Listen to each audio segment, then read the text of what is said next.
Salam, hər vaxtınız xeyir olsun. Mən Qazi Ceyhun Zeynalov. Bir neçə gün bundan qabaq başıma bədbəxt hadisə gəlmişdir. Sosial şəbəkələrdə qınaq obyektinə çevrilmişəm. Çoxları deyir ki, Qazi nə gəzir orada.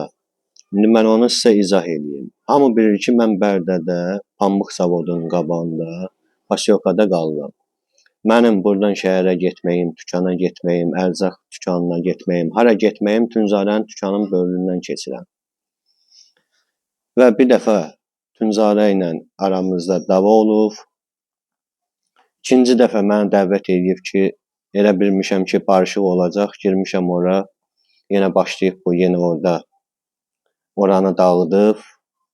Plus 3 dəfə üstümə hücum edib. Görürsünüz ki, mən əli cibimdə rahat durmuşam. Qəfildən bu gördüyünüz bu böyrəyimin sol tərəfinə bıçaq zərbəsi vurur. Sonra mən çıxıram çölə, arxadan kürəyimə soxur bıçağı.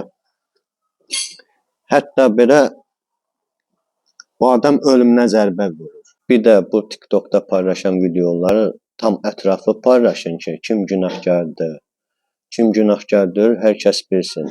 Bir də ən birinci mübahisə nə üstündə başlayıb? Mən evə çörək almağa gedəndə Tünzara xanım məni gördü. Dedi, bir dəqiqə olarsınız. Mən də yaxınlaşdım, dedim, buyurun. Mənə dedi ki, sən TikTokda məni söymüsən. Dedim, xanım, siz məni kimdənsə səhv salsınız, amma belədir ki, xanımsız, mən sizdən üzr istəyirəm. O məni içəri dəvət elədi. İçəri girəndə dedi ki, eşitdiyimə görə sən qazisən, qaziliyindən istifadə edirsən. Mənim canlımdakılar səndən də yaxşı olandı. Bu söz məni çox pis təsir edir. Hətta mən əsəbləşirəm, əlimi stola vururam, o zaman rəqsanə mənə şillə vurur, mən də ona 2 dənə şillə vururam. Söhbət bunun belə başlayıb. Və bundan sonra onlar polis çağırırlar, bizi polis bölməsinə aparırlar, araşdırma gedir.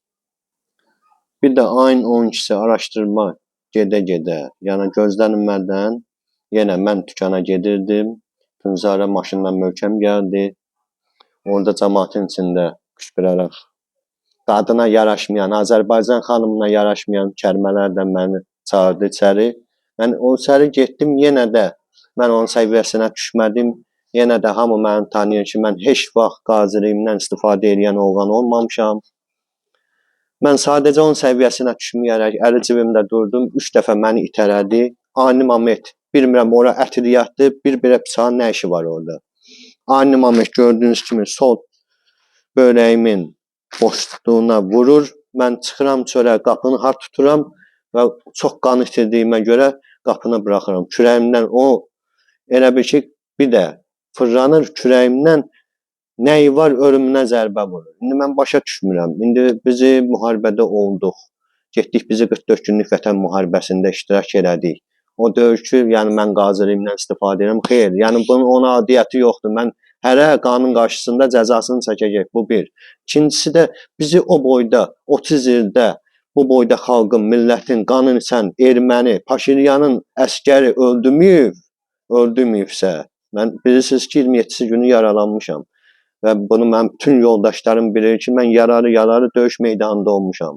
Yəni mən onun kimisə başqanxıç eləmirəm. Sadəcə mənim haqqımda orada qarayaxmalar gedir. Başa düşürsünüz. Həm mən xəsarət alan şəxsəm, həm də mənim cəmiyyətin içində elə informasiyalaşdırırlar ki, elə reklam edirlər ki, mən qaziliyimdən istifadə edirəm, nə bilim, xeyr.